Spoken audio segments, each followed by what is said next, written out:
Creo que al momento de sus análisis es un hombre con un amplio conocimiento y con el que nos agrada conversar. En estas, más que entrevistas, son pláticas las que mantenemos cada mañana.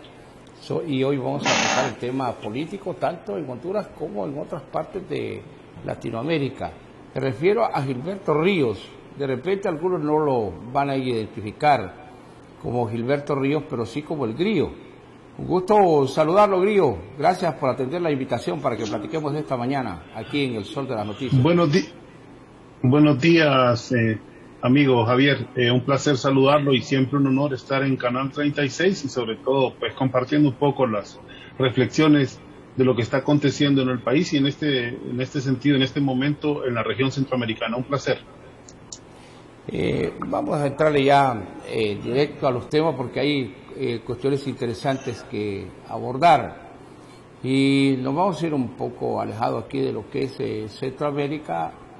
Digo alejado en función del contexto de centroamericano, y nos vamos siempre aquí a 2 horas de Honduras en avión, a 3 horas a Colombia. Hay un fenómeno y solo me recuerda de lo que ocurrió durante la marcha de las antorchas en Honduras.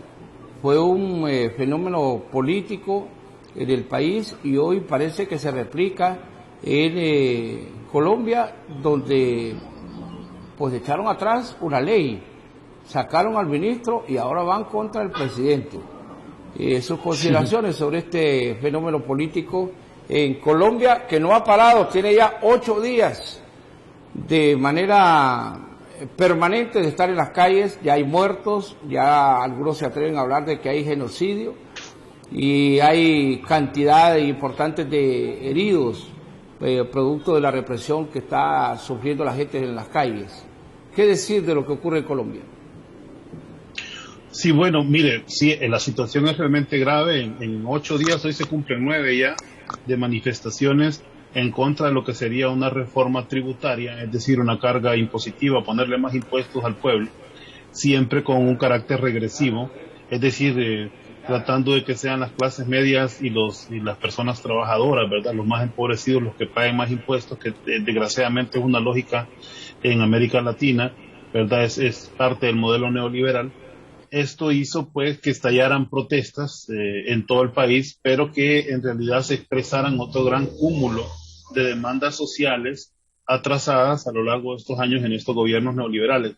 También el tema de Colombia no puede analizarse si no se habla del reciente proceso de paz, ¿verdad?, que fue un fracaso, ¿verdad?, porque se integró a la vida política, a la vida social, a una gran cantidad de exguerrilleros de las FARC, ¿verdad?, que fueron los que firmaron el acuerdo de paz en La Habana, y todo lo que fue, digamos, discutido y aprobado en La Habana, pues que lo había asumido de cierta manera el presidente Santos, este presidente Duque, Iván Duque, pues ha dado al traste con todos estos acuerdos, y las tensiones en el país, las tensiones sociales han seguido aumentando significativamente. Digamos que uno de los elementos más curiosos de lo que está pasando ahora mismo en Colombia es que al interior del país es donde antes se sentían las presiones de los movimientos campesinos, de los movimientos guerrilleros, de los movimientos indígenas, y donde se estaban dando pues las masacres y también el asesinato de exguerrilleros movilizados. Pero la nueva característica de esta conflictividad social que se está presentando en Colombia es que básicamente en las ciudades, en las áreas urbanas, donde se siente, digamos, esa imposición, ese deseo de imponer más impuestos, se siente bastante agresivo frente a la crisis económica que está viviendo en general la población. Al día de hoy hay 31 muertos, que a menos que hayan aumentado en el transcurso de la noche, 31 muertos, hay una gran cantidad de personas detenidas, hay 87 desaparecidos durante las protestas y una gran cantidad de personas heridas. Se cuentan ya por miles las violaciones a los derechos humanos y ha habido un despliegue militar en las ciudades y policial, pero el más sorprendente es el militar, que ha pues sorprendido, le digo sinceramente, a toda la opinión pública de Colombia y por supuesto a la opinión pública internacional. En tanto, nunca se había visto en las ciudades, ¿verdad? Ese nivel de presencia militar, de agresión contra los manifestantes y un deseo de reprimir, ¿verdad? Han llamado al diálogo, el gobierno convocó a mesas de diálogo, hay grandes sectores que se niegan a eso, que ya han estado en diálogo con el gobierno de Duque y que ya han hecho presión social, pero que no sienten que sea una alternativa sentarse a dialogar y esperar resultados por parte de ese gobierno. La conflictividad en Colombia continúa, vamos a ver hasta dónde llegan las protestas sociales, son bastante grandes, hay que decirlo, son bastante significativas. Ya había habido un fenómeno como esto antes de la pandemia, si usted recuerda, Javier, también había pasado en Ecuador y en Chile y en otros países que están volviendo a retomar la calle porque los gobiernos con el coronavirus, los gobiernos neoliberales sobre todo, pues han tenido un retraso mayor en cuanto a su deuda social, a los compromisos con los grandes sectores.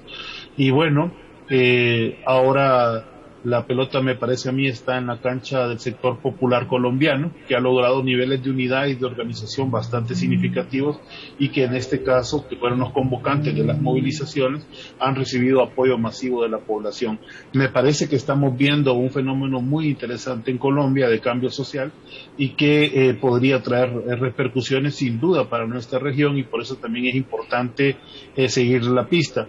Y cuando digo efectos para nuestra región, bueno, yo le recuerdo, amigo Javier, que el 30 de enero del año 2010, aquí visitó, 3 días después de haber asumido la presidencia Porfirio Lobo Sosa, visitó el país Álvaro Uribe Vélez, como asesor de seguridad, prácticamente para implantar el modelo colombiano de represión a la oposición.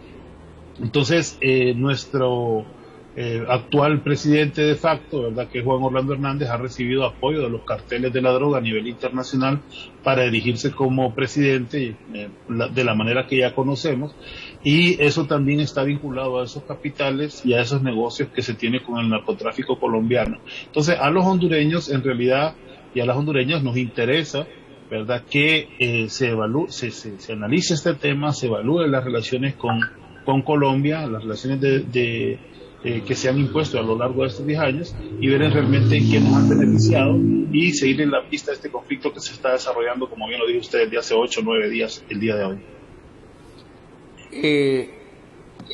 No es un secreto que en el caso de Colombia, ahí sí es un país dividido por la ideología.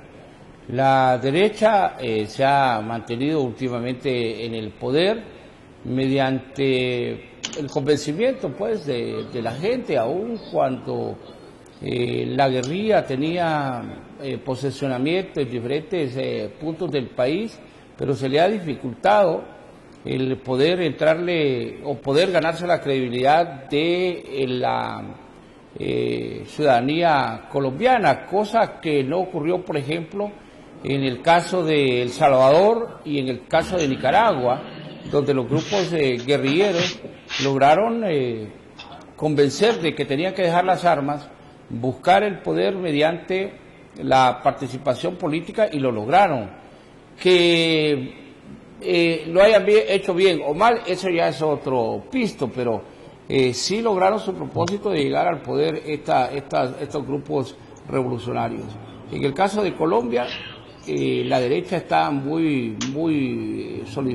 tiene mucha fuerza y han logrado triunfos en la última época, pero hoy vemos el resurgir de una fuerza popular no basada en los partidos políticos, no basados en la izquierda tradicional colombiana, sino de una nueva generación, y ha sorprendido la cantidad de jóvenes que han salido a protestar, que tienen una visión diferente de país y lo único que exigen son cambios sustanciales en el abordaje de la política nacional.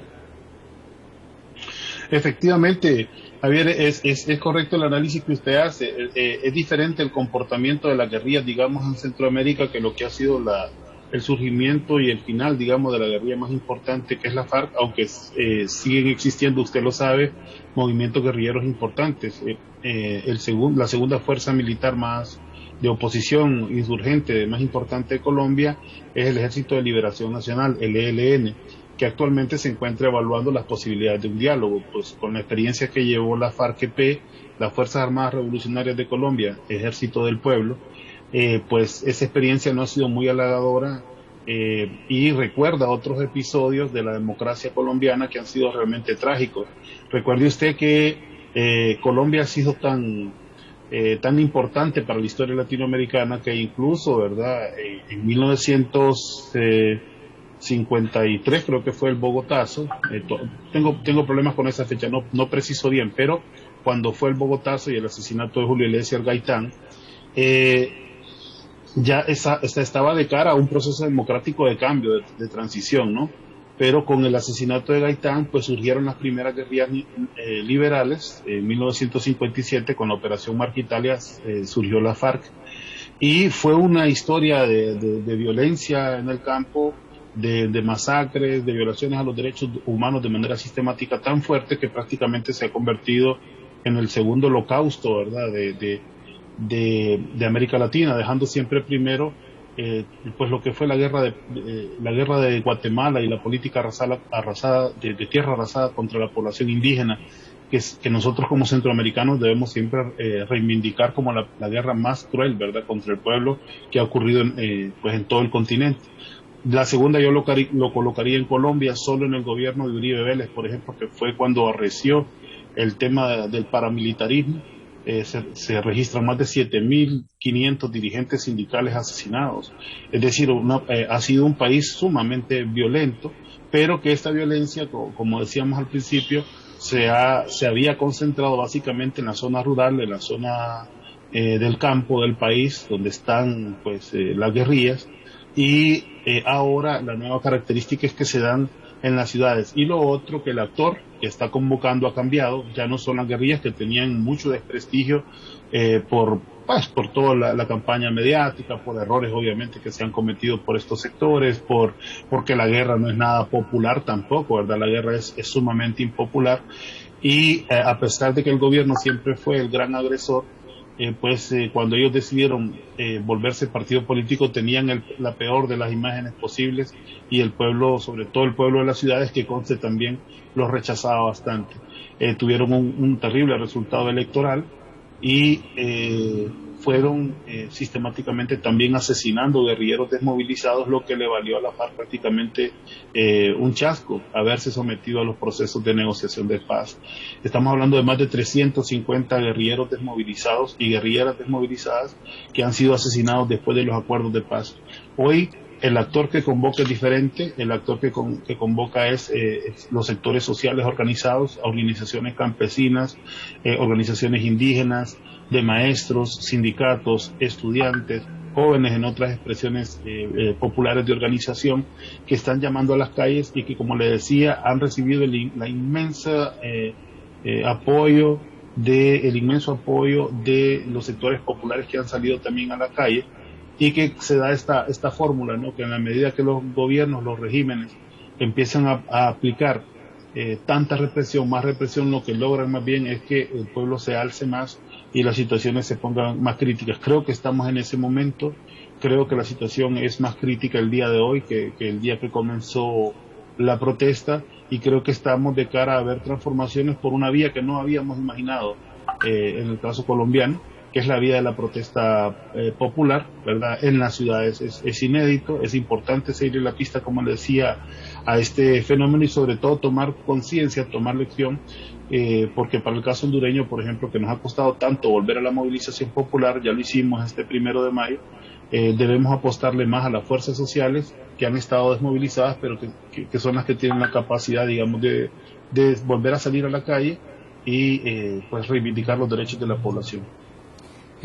Aunque son actos políticos, una protesta siempre está impregnada de alto grado de politicidad, pero en América Latina hemos empezado a ver que se están gestando no por organizaciones políticas, ¿verdad?, como tales, que se encuentran con una organización, que cuentan con toda una plataforma de activismo dentro de los partidos, sino se está gestando desde la indignación de las personas que se llaman para ir a la protesta pública. Lo hemos visto en Chile, lo hemos visto en Bolivia, creo que también ha ocurrido en Ecuador, en el mismo Argentina, para citar ejemplos latinoamericanos. En México se han dado algunas protestas también de intranquilidad por parte de la población contra el status quo. ¿Qué ha pasado en Honduras? Después del fenómeno de las antorchas, ¿qué ocurrió para que la calle ya no fuese una alternativa? Y que bueno, ya la posibilidad no la veamos desde un partido político bajo un liderazgo, sino que ser autoconvocados por la misma ciudadanía que se indignó y que se salió. Yo creo que el ejemplo en Latinoamérica fue Honduras, pero aquí no logramos nada, aquí no se logró absolutamente nada. Fuimos engañados por quienes, no sé si por quienes estaban al frente o por la habilidad también de los políticos que metieron sus manos y al final terminaron negociando con el poder. Sí, hay una combinación de factores que es importante, digamos, balancear. Cada uno lo podrá ponderar, digamos, como mejor le parezca, pero hay hechos concretos. Por ejemplo, si bien es cierto, en el marco de los derechos, tiene usted razón, Javier, que no se lograron derechos para la población. Al contrario, hay un retroceso enorme con los derechos. Sin embargo, sí se creó, por ejemplo, un instrumento político, que es el Partido Libertad y Refundación, que por supuesto ha cometido errores, ha estado bajo ataque, no es la dinámica que nosotros esperábamos, digamos, cuando fundamos el partido, no es la mejor situación de la democracia hondureña que nosotros hubiéramos podido creer, ¿verdad? Que se podía participar pues en igualdad de condiciones y con otros resultados. La verdad es que al contrario, han sido 10 años, 11 años, ¿verdad?, del golpe de Estado en el que la situación del pueblo hondureño se ha precarizado muchísimo y la oposición en general ha estado bajo ataque. Y bueno, yo siempre cito, por ejemplo, el caso de Berta Cáceres, que es emblemático de la situación de los últimos 11 años, en el sentido de que ha habido persecución contra dirigentes sociales, persecución laboral. Usted mira los dirigentes magisteriales ahora mismo, por ejemplo, que están en lucha en defensa del INPREMA, no tienen fuero sindical, ¿verdad? Ni siquiera se les está permitiendo desde hace 8 o 7 años cotizar a sus organizaciones, ¿verdad? Prácticamente lo anularon, la posibilidad de fortalecerse financieramente. Hoy están incluso en contra de los institutos de previsión. Es decir, la batalla que ha habido contra los sectores populares, que fueron bastión de la lucha, ha sido sistemática, ha sido permanente, ha sido bien dirigida y ha sido toda una estrategia para anularlos, pues, para anular todas esas luchas por derechos. Entonces los pueblos lo que tienen que hacer en esas circunstancias es organizarse mejor. No hay otra alternativa, pues no van a venir de afuera, ni va a ser la Corte del Sur de Nueva York, ni va a ser un sector bueno de los políticos como los conoce la gente, ¿verdad? Que hay diferentes sectores el que va a sacar al país adelante. Es decir, tiene que haber una especie de conjunción de esfuerzos entre sectores sociales organizados conscientes y sectores políticos de vanguardia que asuman el problema de la dictadura como un problema central, el problema de la falta de democracia como un problema central, que asuman el retroceso de los derechos humanos, de los derechos sociales, de los derechos civiles en Honduras como un problema central, ¿verdad? Como un problema prioritario a resolver. Y eso ha costado mucho. Hay inmadurez todavía política en la oposición. Creo que también se denota en lo que ha ocurrido con la falta de una alianza en este momento, que ya nos encontramos hoy sí a 21 días para que eso se pudiera concretar y no creo que haya posibilidades. Libre va a ir con sus fuerzas a elecciones y dependiendo del voto independiente, valga el juego de palabras, dependiendo del voto útil, como se conoce también en mercadotecnia política, que es ese voto que define y inclina balanza. Sin embargo, si ganara la oposición en cualquiera de sus expresiones, se enfrentaría con un país quebrado, con un país comprometido con los organismos financieros internacionales, con un país dividido socialmente, con un país que está desangrándose, su población se va permanentemente del país. Más de 300 personas migran diariamente, según un estudio del equipo de reflexión e investigación de los jesuitas en el progreso, del ERIC, del padre que coordina el padre Melo. Es decir, estamos en un país verdaderamente caótico y, como decía el presidente Zelaya, aún ganando libre, aún ganando, digamos, si enfrenta sin alianzas las elecciones, tendríamos que convocar un gobierno de reconciliación nacional, ¿verdad?, con todos los sectores políticos y sociales para rearmar este Estado que ha sido desarticulado. Entonces, sí, hemos tenido retrocesos a pesar de grandes luchas. Eso no debe desanimarnos. En términos históricos es bastante similar, digamos, de lo que ocurre en cualquier otro país del mundo. Incluso si uno revisa la historia europea, no fue gracias a buenos gobiernos, a buenos liderazgos conservadores que dieron derechas, no.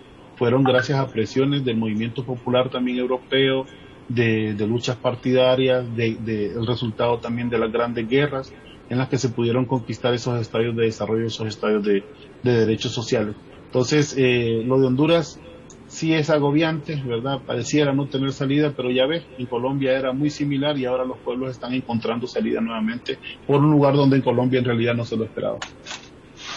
En el caso particular de El Salvador, ahí es todo lo contrario, no es la manifestación de la gente en las calles, sino la manifestación de la gente en la urna.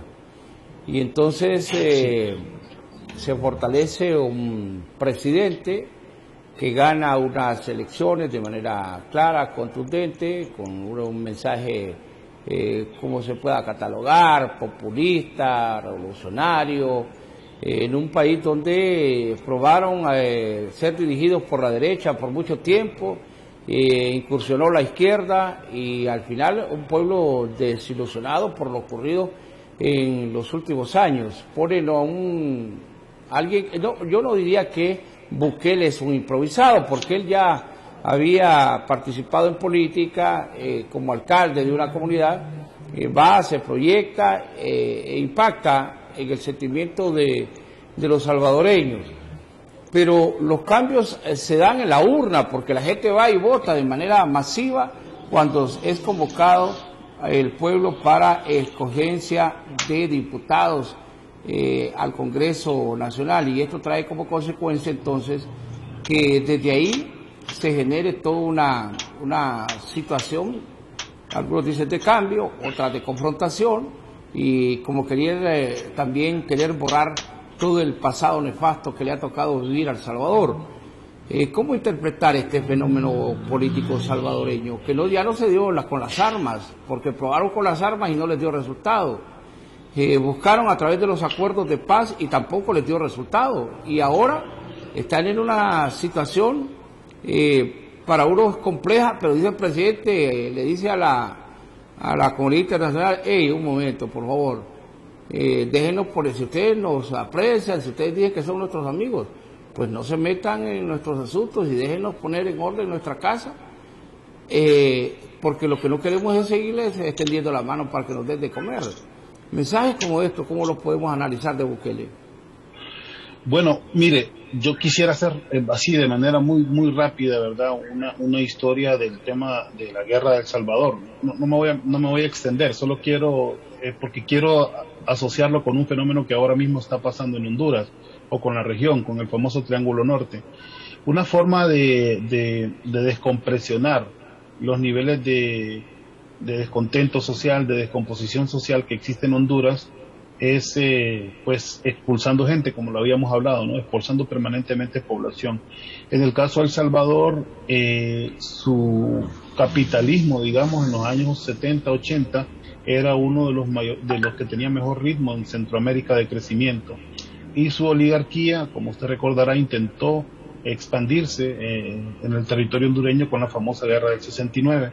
En aquella época, pues luego de la guerra, que comenzó el 14 de julio del 69, se comenzaron a tener una gran cantidad de leyes que ya prohibían, expulsaron a los salvadoreños, prohibían el ingreso nuevamente de ellos al país, perdieron muchos negocios aquí en Honduras, y luego eso hizo que esa descompresión que generaba la migración se concentrara en El Salvador. Y lo digo porque 2 años después de eso, de no tener la población la posibilidad de salir, fue que comenzó la organización de las Fuerzas de Liberación Popular, una de las 5 fuerzas más importantes que conformaron luego el Frente Farabundo Martí para la Liberación Nacional.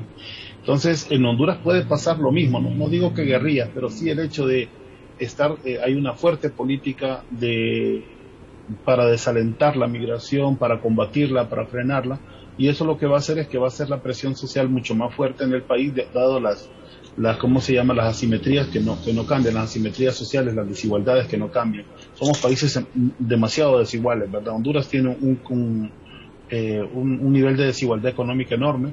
Por cierto, Colombia también es de los países más desiguales de América Latina.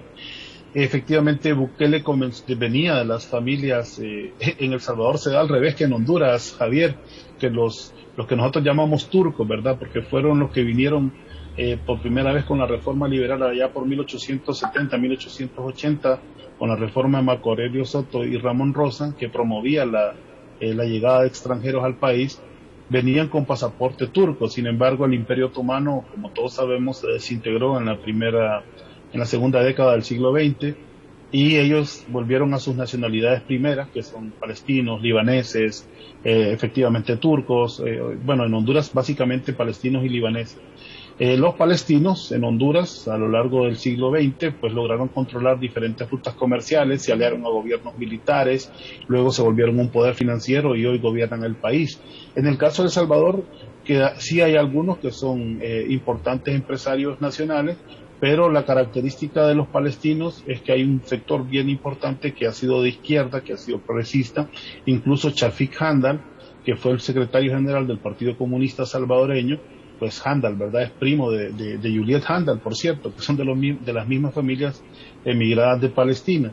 Y hago toda esa relación de hechos porque Nayib es sobrino de Chafik, ¿verdad? Él también venía de esa cepa árabe del FMLN, que eran guerrilleros, que eran comprometidos con la lucha.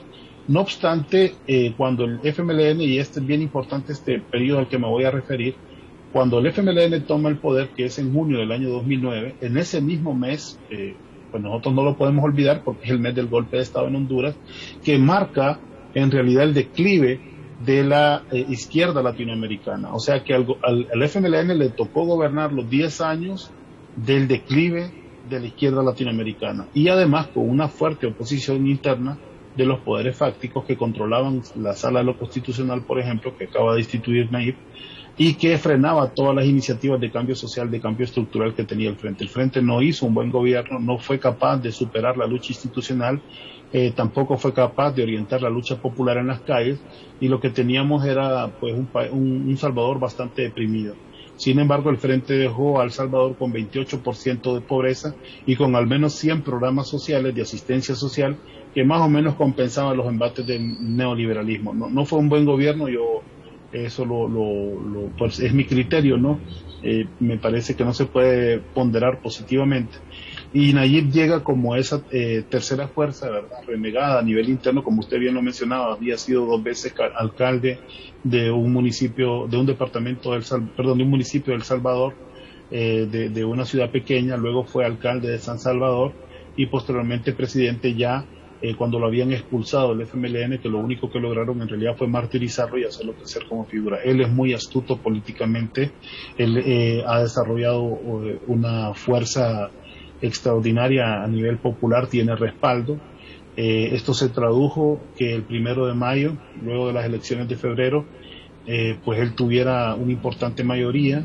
El Congreso salvadoreño tiene 84 diputados, la mitad más uno son 43. Él tiene 57 diputados directamente de Nuevas Ideas, del partido de él, pero también tiene diputados de Gana, ¿verdad? Que es el partido con el que participó también para las elecciones, diputados del PCN, el Partido Demócrata Cristiano, PSN, perdón, Partido Demócrata Cristiano de El Salvador, y tiene otros votos que se le han sumado de tal manera que ahora tiene una bancada de 66 votos, lo que da una inmensa mayoría, ¿verdad? Para prácticamente hacer todo lo que se le antoje. Yo no soy optimista con esas mayorías. Mire lo que pasó con Morena en México. Morena controlaba, después de las elecciones de Andrés Manuel López Obrador, que ganó con el 54% de los votos, controlaba la Cámara del Senado, controlaba las cámaras de diputados, ganó en 30 de 32 estados. Bueno, arrasó, ¿no? Y sin embargo México no avanzó, básicamente está estancado porque los poderes fácticos ya no están en el gobierno y son más poderosos que el gobierno, y él también ha sido timorato en las medidas de reforma. Nayib parece más agresivo, hay que caracterizarlo desde el punto económico para entenderlo bien también. Javier, esto es bien importante también.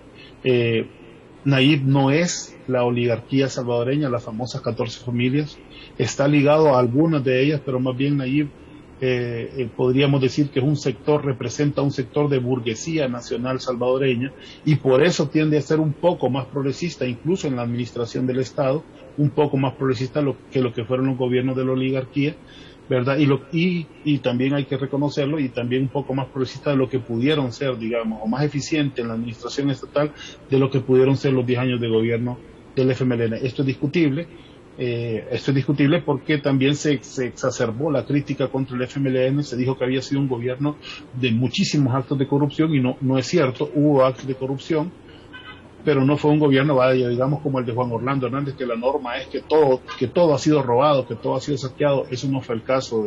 Tampoco hay escándalos de saqueo, hay escándalos de enriquecimiento ilícito de diferentes actores, ¿verdad?, que pueden casi enumerarse. Y otros elementos que también desprestigiaron al gobierno del FMLN. En el caso de Nayib, como usted lo pudo ver, yo le envié una nota ayer que el instituto de el INCAE de El Salvador, que es la extensión, digamos, de Harvard en Costa Rica, ha hecho una evaluación de la gestión de los recursos de la pandemia en el Triángulo Norte, y El Salvador aparece como el peor evaluado, el que menos informe de los fondos internacionales ha presentado. Imagínense que está peor evaluado que Honduras. Entonces también se ha hecho una ficción alrededor de Nayib, poniéndolo como un presidente honesto, como un presidente que sí lucha contra la corrupción, como un presidente que no tiene malos manejos de los fondos públicos, y no es cierto.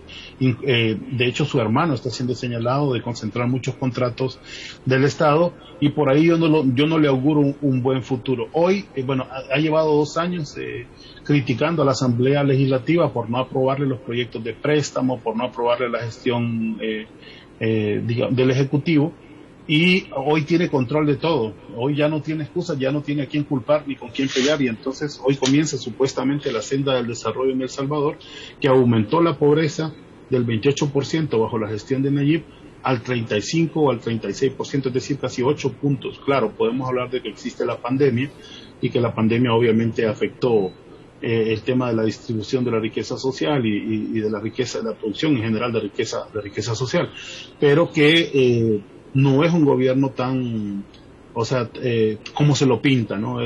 Que es un gobierno que acabó con la corrupción, que es un gobierno que está administrando bien, que ahora ajusta para todos. No es cierto. Ha tenido medidas muy acertadas con el tema del manejo de la pandemia, también hay que reconocerlo. Cuando habló de distribuir fondos de los préstamos que sacó más de 3.000, casi 4.000 millones de dólares de préstamos. De eso, por cierto, es de lo que no hay muchos informes. Lo que sí hizo es que una gran cantidad de ese dinero, estamos hablando de más de 900 millones de dólares o más de 1.000 millones de dólares, fueron distribuidos a la población en el peor momento de la pandemia, con un bono que era alrededor de $300, y que tuvo bastante cobertura y bastante buen impacto, y que le afianzó, pues, digamos, el respaldo popular. Pero lo que sí hay que huir, Javier, es de la idea de que el gobierno de Nayib es impecable, es el modelo a seguir, porque, como lo he dicho yo, y con esto cierro, pues la verdad es que no ha tocado el modelo económico ni con el pétalo de una rosa, y eso lo que nos pronostica es que va a terminar siendo el pueblo, desgraciadamente, nuestro pueblo hermano de El Salvador, más pobre y con una riqueza más concentrada en las élites de siempre, y tal vez ahora con un poquito más de distribución a los sectores que representan a Nayib Bukele. Cuénteme, ¿cómo le fue en la campaña? ¿Va el grillo de candidato a diputado?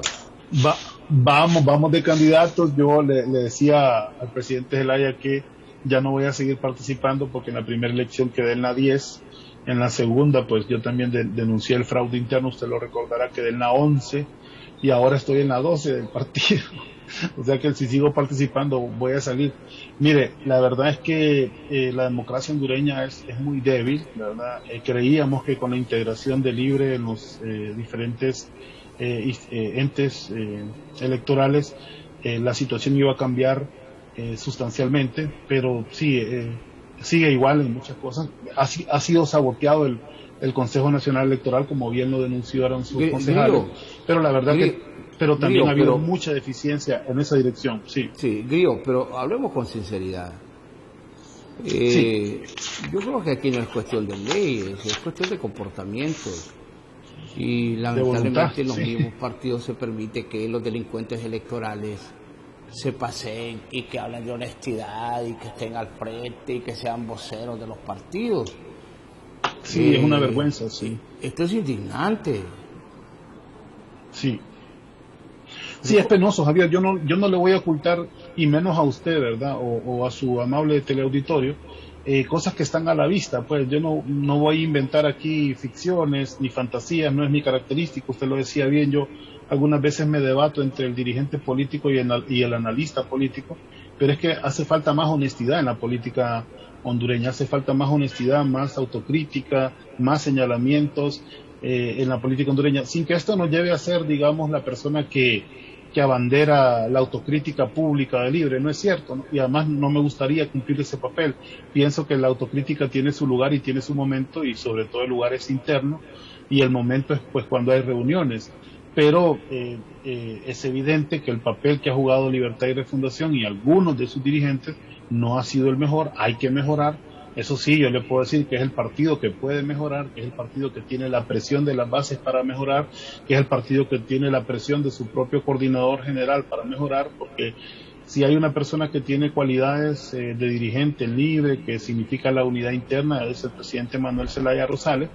Y bueno, habría que ver si se mejora el equipo de trabajo que tenemos, la coordinación nacional, su dinámica, su ritmo, porque de cara a lo que vamos a enfrentar, yo les digo, no le tengan tanto miedo a las elecciones las podemos ganar. El miedo que sí me da a mí mucho miedo, Javier, es cuando nosotros asumamos el gobierno, porque vamos a encontrar un país en pedazos, y ahí nos vamos a tener que cuidar de todos lados para no hacer el papel justamente que le tocó hacer el del FMLN, como un papel de resistencia y que no se tradujo en transformaciones estructurales. Si Libre toma el poder, es con el compromiso firme de llegar a cambiar las cosas del Estado, y no hacer reformas cosméticas como las de Nayib Bukele, sino de ser un Estado verdaderamente popular que atienda a las mayorías.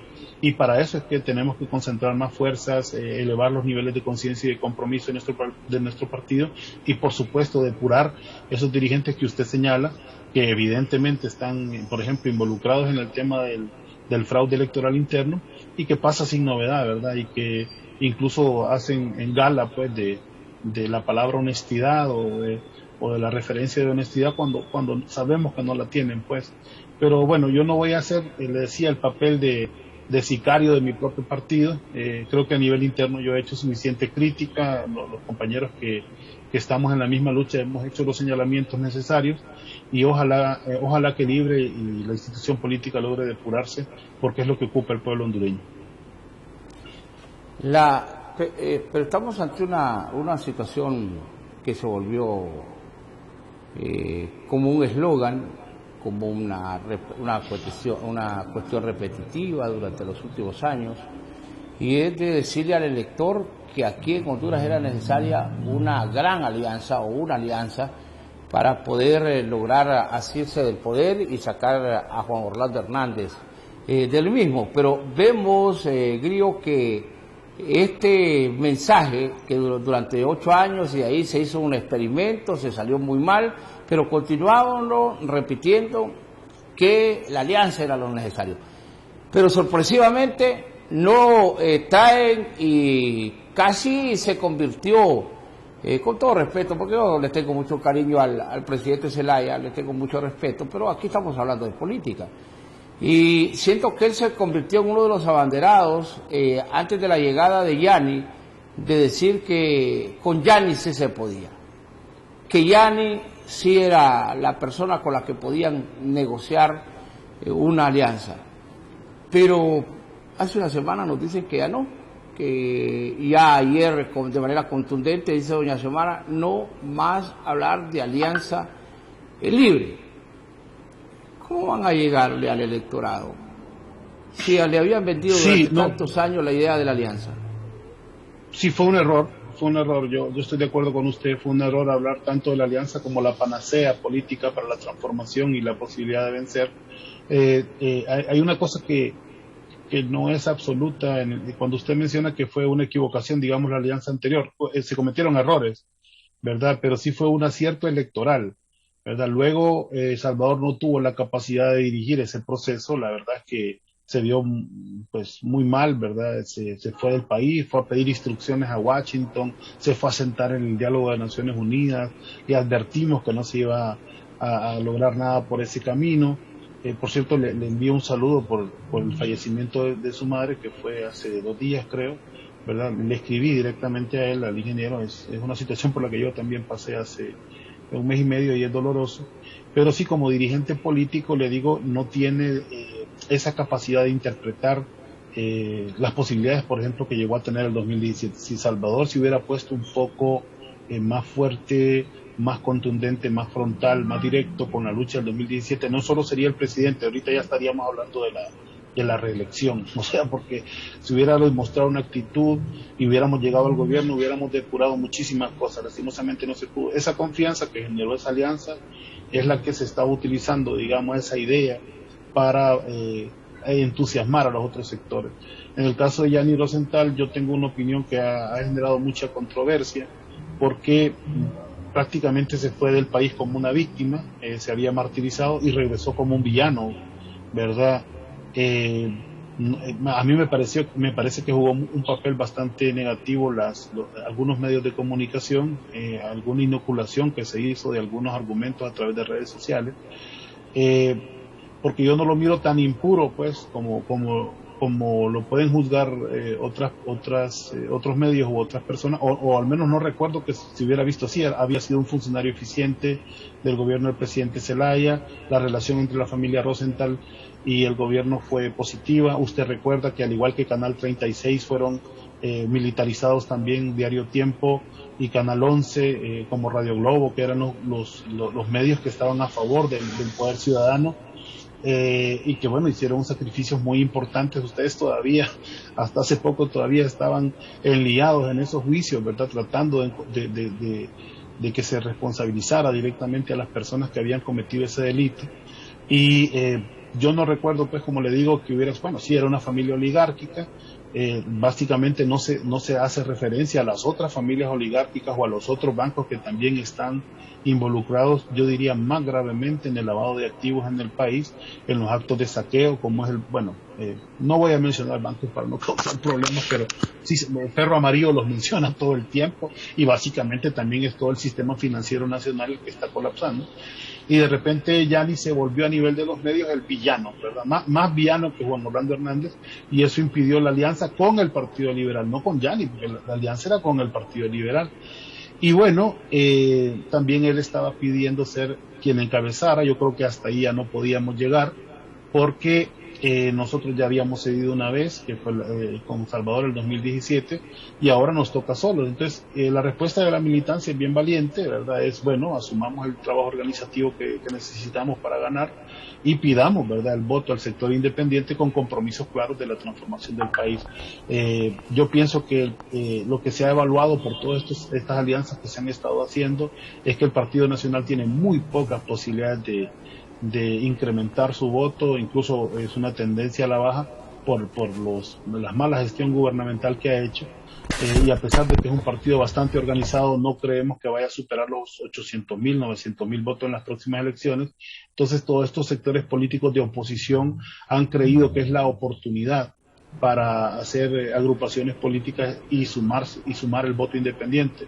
A mí me parece que el voto independiente va a interpretar claramente que si queremos cambios vamos a tener que votar por libre, te guste o no te guste la candidata, digamos, ¿verdad?, que tiene el respaldo del 75-76% al interno del Partido Libertario de Fundación, libre como institución política.